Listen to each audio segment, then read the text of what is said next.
गजाननं भूतगणादिसेवितं कपित्थजम्बूफलचारुभक्षणम् उमासुतं शोकविनाशकारकं नमामि विघ्नेश्वरपादपङ्कजम्।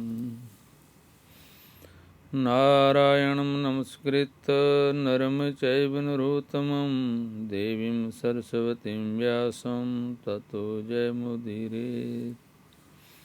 कृष्णाय वासुदेवाय देवकीनन्दनाय च नन्दगोपकुमाराय गोविन्दाय नमो नमः। कृष्णाय वासुदेवाय हरे परमात्मने अनन्तक्लेशनाशाय गोविन्दाय नमो नमः। गोविन्दाय नमो नमः। भगवान का नाम सिमरण करने से और संतों भक्तों का संग करने से परमात्मा में जो मन की रुचि होती है वो एक दिन सत्संग के रूप में बिखर कर ऊपर आ जाती है। सत्संग धीरे धीरे अपना रंग रूप दिखाता है। भागवत पुराण में ये कथा भगवान श्री कृष्ण जी प्यारे उद्धव को बात सुना रहे हैं कि जो खुले में तो है पर गुप्त रहता है। जिसको मालूम है उसी को मालूम होता है। वह क्या है? बोले कि नारोद्यति माम जोगो। जोग में वह शक्ति नहीं है कि हमको वश में कर लें। इसीलिए भगवान का नाम का सिमरण करना चाहिए। एक बारी कोई भगत मारवाड़ के एक शहर में गया था तो उस भगत को एक सेठ के घर में जाना पड़ा तो देखा कि दरवाजे के बाहर खुले में 50 पेटियां पड़ी हुई थी और घर में खूब ताला लगा था। तिजोरियां रखी हुई हैं। मैंने कहा भाई, भगत ने कहा कि भाई तुम लोग बहुत संपत्ति वाले हो, तुम लोगों को चोर डाकू का डर नहीं लगता है? तो वह मारवाड़ी बोले कि महाराज सारी संपत्ति तो जो बार पेटियां में पड़ी है उनमें रखी हैं और ये जो तिजोरियां हैं, ये जो पहरेदार हैं, ये सब झूठे हैं। किसी चोर डाकू को यह ख्याल कहाँ हो सकता है कि इन बार पड़ी पेटियों में चांदी सोने की सिल्लियाँ पड़ी हुई हैं। देखो यही गुप्त बात है, यही गुप्त बात है कि हो तो खुले में लेकिन पहचानते ना हो। जोग वह शक्ति नहीं है कि हमको वश में कर लें। भगवान कहते हैं रोधयति मानो अवरोध करना।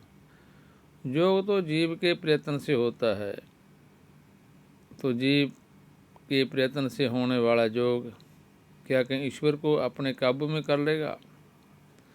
राम कहो ना रोधयति माम जोगो। बुद्धि कहाँ गति है?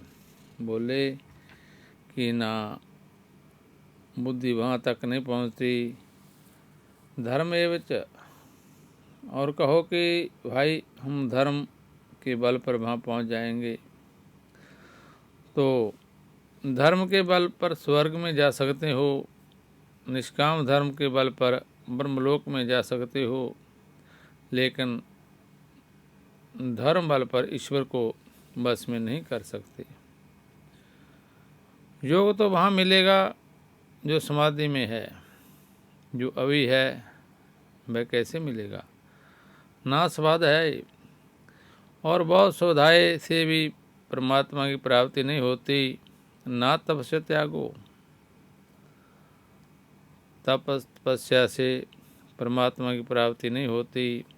बहुत त्याग करने से अथवा वेद संन्यास लेने से परमात्मा की प्राप्ति नहीं होती। निष्ठा पूर्तना दक्षिणा, कुआं बावली बनवाने से, कि सदा व्रत खोलने से, के दान देने से या जग करने से ईश्वर की प्राप्ति नहीं होती। बहुत दक्षिणा देने से भी ईश्वर की प्राप्ति नहीं होती। बड़े बड़े व्रत, जग, शांति, तीर्थ, नियम, यम, ये ईश्वर को बस में नहीं कर सकते। बोले कि भाई ईश्वर तो बड़ा दयालु है, वह तो सभी के वश में हो जाए। वह तो वश में होने के लिए राजी है, पर उसको तो इसी बात का दुख है कि मैं ईश्वर बन गया और किसी के बस में नहीं हुआ हूँ। ईश्वर के अंदर कमी क्या है? ईश्वर के अंदर कमी यही है कि वह किसी के वश में नहीं है। सर्वस्य वशी सर्वस्य ईशाना, वह सबका मालिक है और सबको अपने बस में किए हुए है। तो जिसके पास जिस चीज़ की कमी होती है वह उसे खटकती है। तो बोले कि आप जो कहते हैं सो ठीक है, जप, तीर्थ, छंद, जग, तप, स्वाध्याय, त्याग आदि सब से ईश्वर बस में होते हैं। लेकिन भगवान कहते हैं कि यथा ही सत्संगा माम अवरुंदे तथा अन्य न। मैं सत्संग में जैसा बस में होता हूँ, सत्संग जैसा मुझे अपने बस में कर लेता है, वैसा अन्य कोई साधन नहीं। वैसे अन्य कोई साधन नहीं। सत्संग माने संत से प्रीति। शिव पुराण में कथा एक आती है कि एक सज्जन बारंबार शंकर भगवान का दर्शन करने जाते, दर्शन नहीं होता, दरवाज़ा बंद मिलता। एक बार, 2 बार, 10 बार शंकर जी का दर्शन नहीं हुआ। एक बार जा रहे थे कि रास्ते में एक भक्त मिल गया।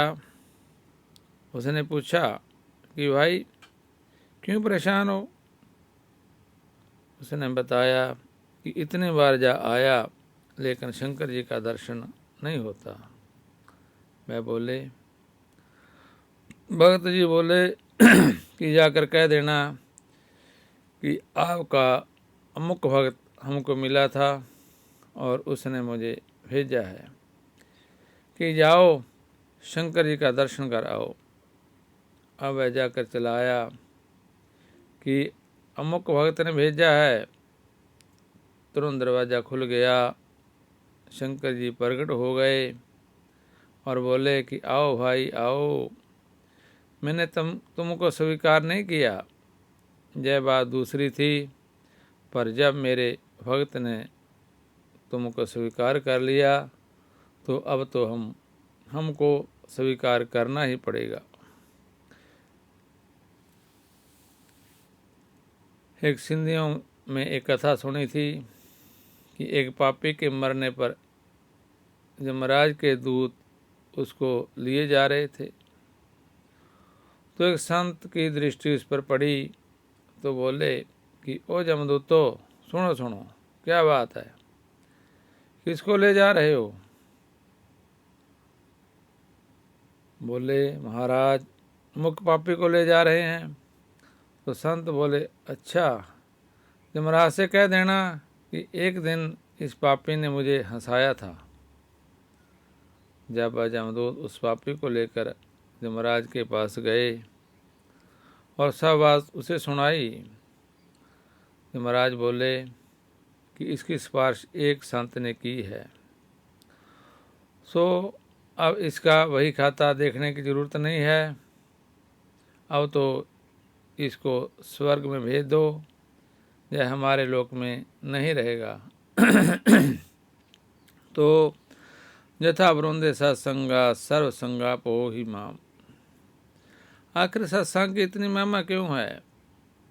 सत्संग की महिमा यूँ है कि ये सर्व संगाप हो, संपूर्ण संगों को मिटाने वाला है। संसार में जहाँ जहाँ आसक्ति होगी उसको जय सत्संग मिटाता है, नहीं तो आदमी के मन में बस यही बना रहता है कि जय बुराई है, जय बुराई है, जय बुराई है। जिस बुराई को दूसरों में नहीं देखना चाहता है उसको खुद याद करके अपने हृदय में बिठा लेता है। इससे बढ़कर मनुष्य की पतित अवस्था और कोई नहीं हो सकती कि उसको संसार का दोष ही दोष दिखे। और संसार में जो भरा हुआ ईश्वर है, सच्चिदानंद घन परब्रह्म परमात्मा है, उसका दर्शन न हो। तो सत्संग का अभिप्राय यह है कि अपने हृदय में संसार की जितनी आसक्तियाँ बैठी हुई हैं उसको मिटाने का यही एक उपाय है। श्रीमद् भागवत में एक ही यह बात कई जगह आई है, संता संग से भेषजम। संग रूप रोग की अगर कोई दवा है तो केवल सत्संग है, सत्संग के सिवाय और उसकी कोई दवा नहीं है। दैत्य राक्षस मृग पक्षी गंधर्व अप्सरा नाग सिद्ध चारण गुहिक विद्याधर, मनुष्यों में वैश्य शूद्र स्त्रियां अंत्यज और सतयुग त्रेता द्वापर और कलयुग, सब में जो रजोगुणी तथा तमोगुणी प्रकृति के जो लोग हैं उसमें बहुतों को मेरे पद की प्राप्ति हुई है। वृत्रासुर मुझे प्राप्त हुआ, कि यादू का बेटा प्रहलाद मुझे प्राप्त हुआ, वृषप्रभा, बलि, वाणासुर, मायासुर, विभीषण, सुग्रीव, हनुमान, जामवान, भालू, गजेंद्र, गीत, तुलाधार वैश्य, धर्मव्याध, कुब्जा और ब्रज की गोपियाँ तथा जग पत्नियाँ आदि बहुत से लोग मेरे पद को प्राप्त हुए हैं। तेन आधि श्रुति गणा, उन्होंने कोई वेद थोड़े ही पढ़ा था, बड़े बड़े वैदिक कर्मकांड के जो विद्वान हैं उनके चरणों की सेवा उन्होंने की थी। कोई व्रत नहीं किया था, कोई तपस्या नहीं की थी, उन्हें परमेश्वर की प्राप्ति कैसे हुई? बोले कि केवल सत्संग से उन्हें परमेश्वर की प्राप्ति हुई। श्रीमद् भागवत में बताया है कि सत्संग उसको कहते हैं यत्र मृष्टा कथा नित्यम, जहाँ भगवान की मीठी मीठी कथा रोज होमें। शृण्वन्ति कथयन्ति च, रोज लोग सुने और कहें। बस संसार की कथा ना हो, जय स्त्री पुरुष की कथा, वह चोर है कि बदमाश है कि व्यभिचारी है, अनाचारी है, यह चर्चा संसारियों के लिए छोड़ देना और स्वयं अपने चित्त को शुद्ध करने के लिए सत्संग में भगवत कथा करना। यह भगवत कथा ही मनुष्य के चित्त को संसार की ओर मोड़ती है, राग द्वेष से छुड़ाती है। नहीं तो मनुष्य बड़ी बड़ी पदवी पर पहुंचकर भी संसार की चर्चा एवं आसक्ति में फंस जाता है। ये गोपी हैं, गौएं हैं, वृक्ष हैं और मृग है, ये केवल भाव से ही मुझे प्राप्त हुए। जिस समय चैतन्य महाप्रभु जगन्नाथपुरी से वृंदावन की ओर चले, ऐसा वर्णन आया है कि मार्ग में जब वह संकीर्तन में मगन हो जाते तो जंगल के शेर भी उनको देखकर नाचने लगते, हरण नाचने लगते, पक्षी संकीर्तन के स्वर से स्वर मिलाकर चहकने लगते, लताएं खिल जाती और वृक्षों के शरीर से मधु धारा का क्षरण होने लगता।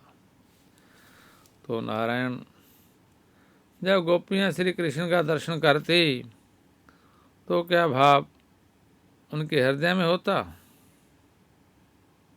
श्री कृष्ण का दर्शन करके वह आनंद में मगन हो जाती, गौएं घास चरना भूल जाती। भागवत में वर्णन है कि उनके मुंह में जो घास का ग्रास होता उसको ना तो निगल पाती और ना तो उगल पाती, और प्रेम भरी आँखों से श्री कृष्ण को देखती ही रह जाती। औरों की तो बात क्या, भागवत में ही ऐसा वर्णन आया है कि श्री कृष्ण जब वृक्षों के नीचे से निकलते तो फल और फूल के भार से वृक्ष झुककर उनके चरणों में प्रणाम करते थे। जमल अर्जुन आदि वृक्षों की आत्मा जो जड़ पड़ी हुई थी वह चेतन होकर प्रकट हो गई। जो हिरण्य हैं वह अपने कृष्ण सार मृगों के साथ बड़ी बड़ी आँखों से साथ श्री कृष्ण की पूजा कर रही हैं, और भी अत्यंत मूढ़ बुद्धि जो नाग हैं, सर्प हैं, अजगर हैं, वह भी भगवान के चरणारविंदों के स्पर्श से सत्संग से सिद्ध हो गए और परमात्मा को प्राप्त हो गए।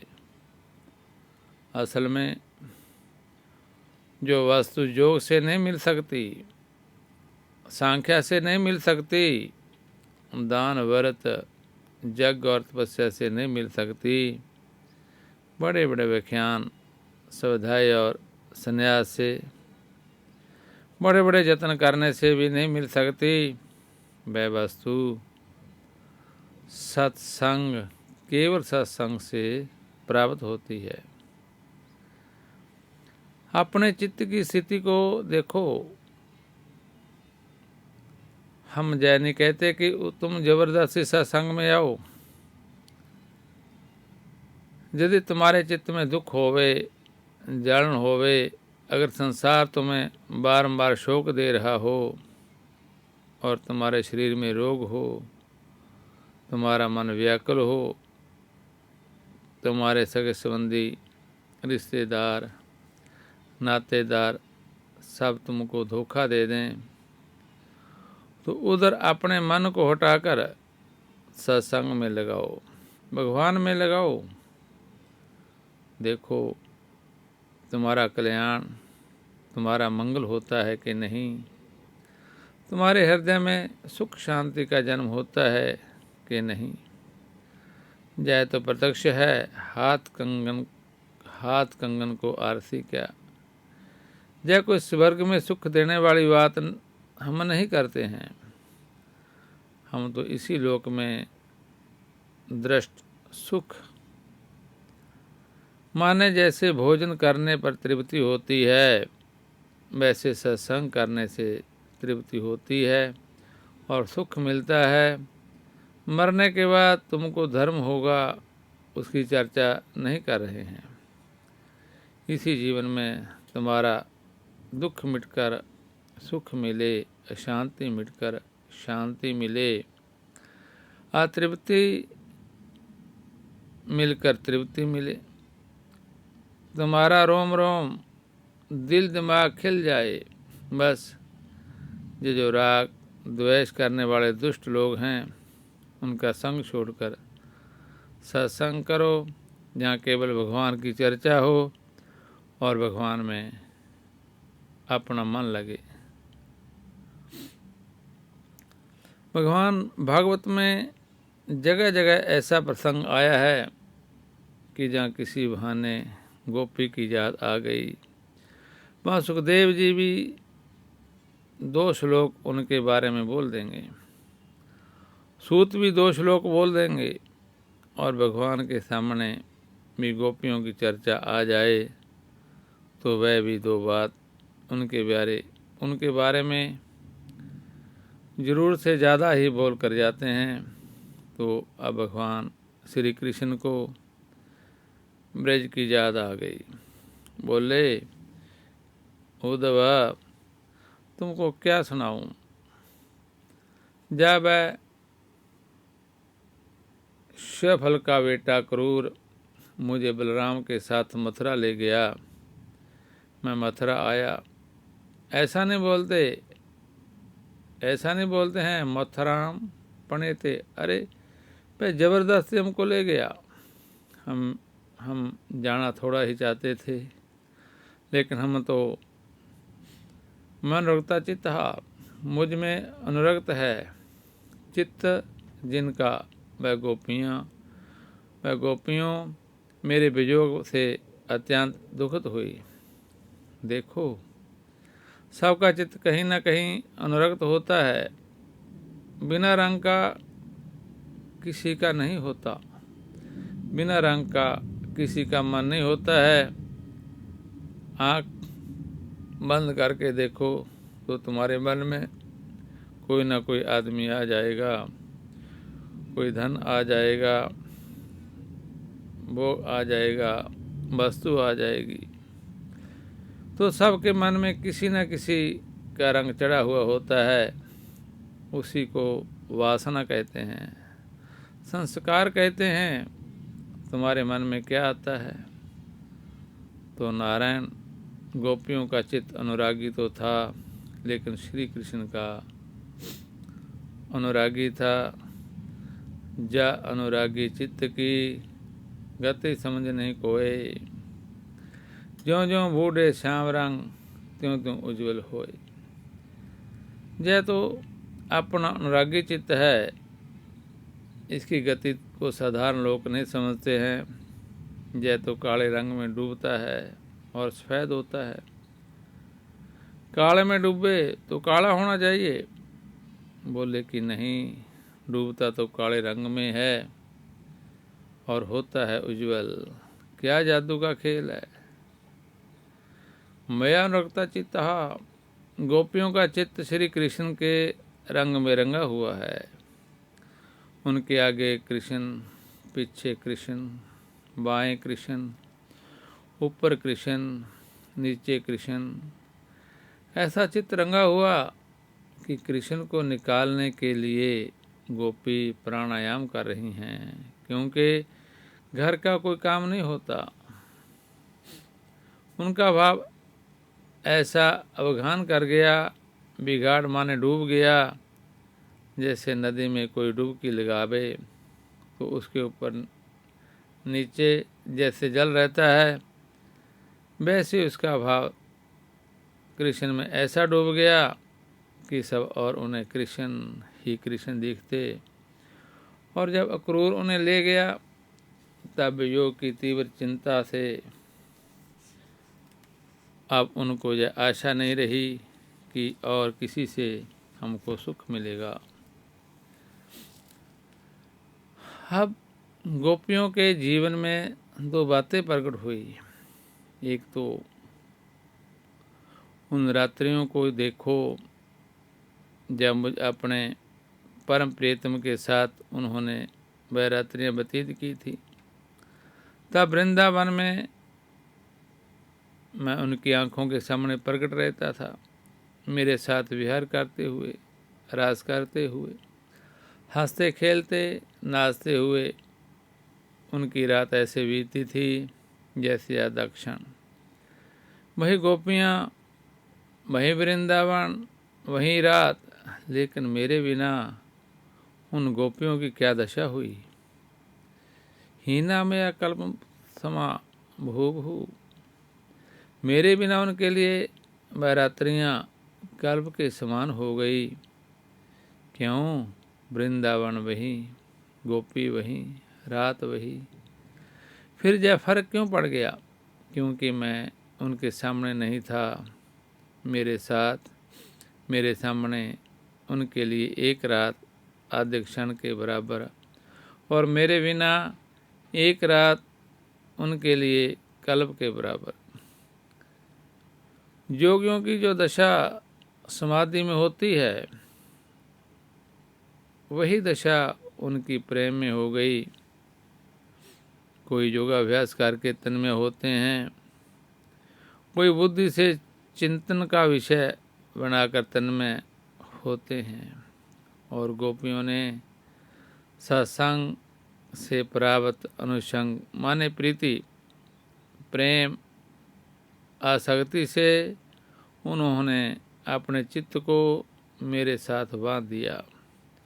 अब उन्हें अपने धन का ख्याल है, अब न उन्हें अपने धन का ख्याल है, ना संबंधी का ख्याल है, ना शरीर का ख्याल है। मेरा भी भूल गई और मैं भी भूल गई, लोक भी भूल गई और परलोक भी भूल गई। अध सत्यम, अध माने परलोक और इदम माने यह लोक। आत्मा माने मैं और तब माने मेरा। तो मैं मेरा जैसा भूल गई, कैसे, जैसे समाधि में कोई महात्मा, कोई मुनि डूब गया हो।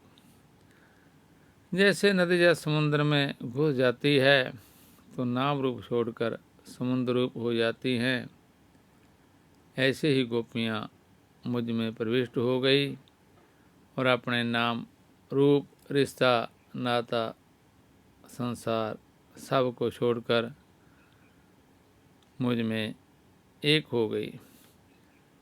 उद्धव से भगवान कहते हैं उनको कोई ज्ञान था? नहीं, उनको ज्ञान नहीं था। सब जगह समझदारी से काम नहीं चलता है। जय कि लोगों का भ्रम है कि हम सबको BA MA बना देंगे तो सब सदाचारी हो जाएंगे, सब संयमी हो जाएंगे और सब भ्रष्टाचार, अनाचार मिट जाएगा। लेकिन महाराज, पढ़े लिखे लोगों की गति को देखकर ऐसी आशा करनी तो बिल्कुल दुराशा ही मालूम पड़ती है। तब क्या करना? सब काम शिक्षा से ही नहीं होता, श्रद्धा और भावना से बहुत सारा काम संसार में बनता है।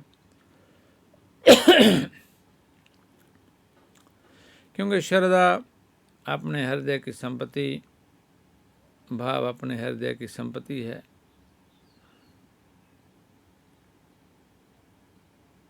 सब जब समझदार हो जाएंगे तब उनका कल्याण हो जाएगा।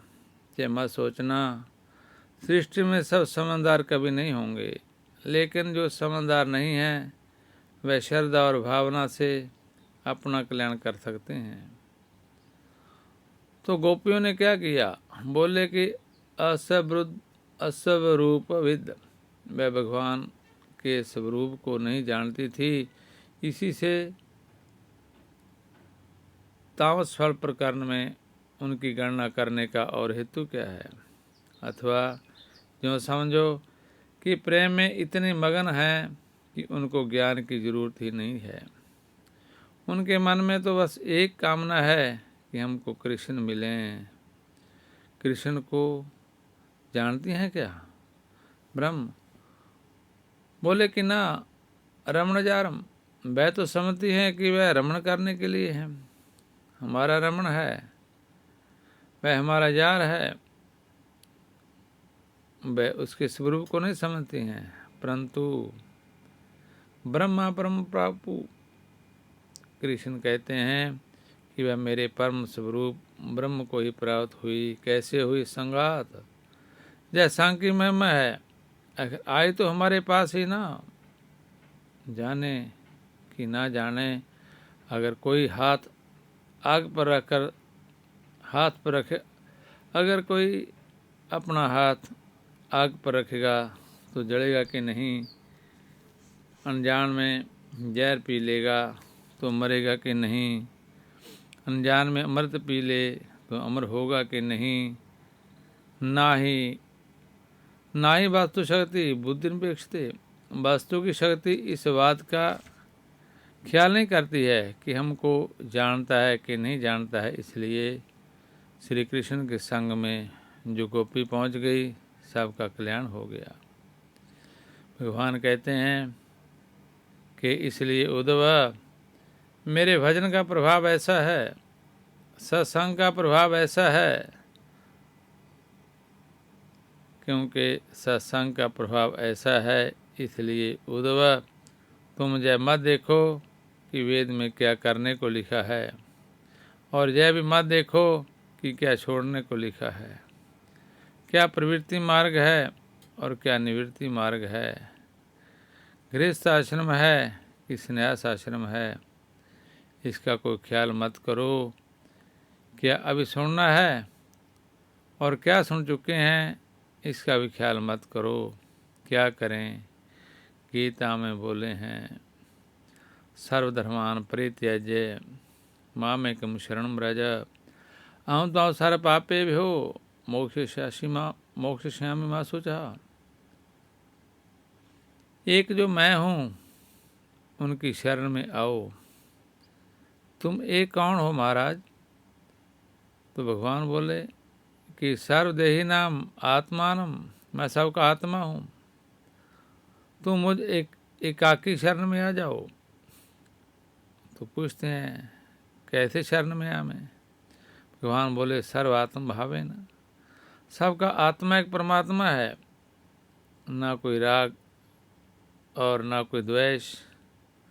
सबके हृदय में एक परमात्मा का अनुभव करते हुए मेरी शरण में आ जाओ। इससे क्या होगा कि मेरे साथ एक होकर, मेरे साथ मिलकर तुम अकुतो भया हो जाओगे, मानो निर्भय हो जाओगे।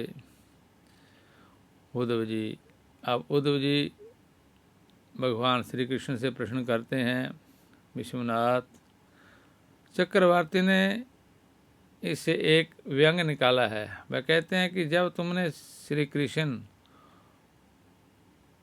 उपदेश शुरू किया तब तो जय कहा कि तुम ज्ञान के अधिकारी हो,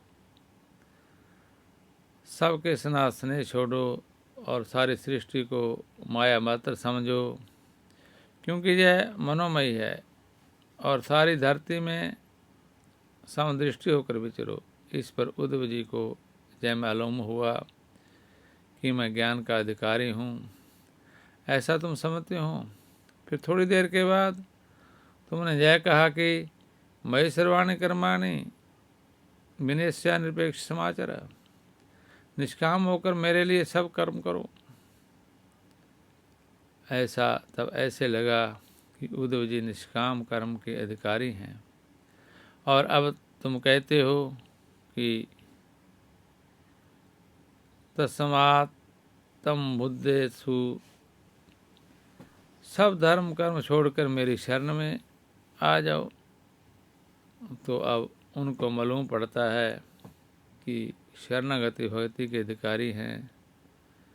सो उद्धव जी कहते हैं कि श्री कृष्ण इतने तो उपदेश किए और उनमें से मैं क्या करूं? कर्म करूं या छोड़ूं? निष्काम कर्म करूं या भक्ति करूं कि ज्ञान प्राप्त करूं? कोई बात साफ नहीं हुई। तो हे जोगेश्वर, माने जितने योग हैं उन सब योगों को बताने वाले जो शिव सनकादि महापुरुष आए हैं, उन योगेश्वरों के भी स्वामी श्री कृष्ण तब वाचम शृण्वत में मम, आत्मसंशया न निवर्तते। तुम्हारी बात सुनते हुए मेरे हृदय में रहने वाला संदेह निवृत्त नहीं होता है कि मैं निष्काम कर्म में लग जाऊं, कि शरणागत हो जाऊं, कि तत्वज्ञानी हो जाऊं। क्या करें, यह बात पक्की नहीं होती है। श्री जीव गोस्वामी ने संदर्भ में इस प्रसंग में पर बताया कि भगवान ने तो जो कुछ कहा वह सब साफ ही साफ कहा। उन्होंने कहा कि निष्काम कर्म करने से अंतःकरण शुद्ध होता है, और शुद्ध अंतःकरण या तो तम पदार्थ का चिंतन करता है और या तो तत्पदार्थ का चिंतन करता है। तो तम पदार्थ का चिंतन करके उसको तत्पदार्थ से एक कर दो तो तत्व ज्ञान हो गया, और तत्पदार्थ का चिंतन करके तम पदार्थ को उसकी शरण में कर दो तो भक्ति हो गई। यह बात भगवान ने बिल्कुल साफ साफ कही है। फिर भी उद्धव जी के मन में यह बात है कि दूसरों के मन में कोई शंका ना हो रह जाए, इसलिए अपने संशय का आरोप करके उद्धव जी भगवान से इसका स्पष्टीकरण चाहते हैं। बोले कि अभी हमारा संशय निवृत्त नहीं होता। येन भ्रमयति में मना, इससे मेरा मन जरा भड़क रहा है। श्रीधर स्वामी जी ने इसका दूसरा निकाला है। वह कहते हैं कि उद्धव का प्रश्न यह है कि आत्मसत संशय मानने आत्म विष्णु संशय, आत्मा करता है कि करता है। एक बार कहते हो कि आत्मा करता है और एक बार कहते हो आत्मा करता है। तो आत्म विषय का जो संशय है उसकी निवृत्ति नहीं होती कि आत्मा करता है कि नहीं है। अगर करता है तो निष्काम भाव कर्म भी करे और शरणागत भी होवे, और करता नहीं है तो कोई साधन करने की जरूरत नहीं है। तो सबका मूल ही कट गया। दूसरा प्रश्न यह है कि आखिर अधिकारी पुरुष को कर्म करना चाहिए कि नहीं करना चाहिए। इसके संबंध में तुम्हारी बात अभी स्पष्ट नहीं हुई, इसलिए मेरा मन भटक रहा है, और अब आप इसका स्पष्ट निरूपण कीजिए। शेष चर्चा आगे के भाग में।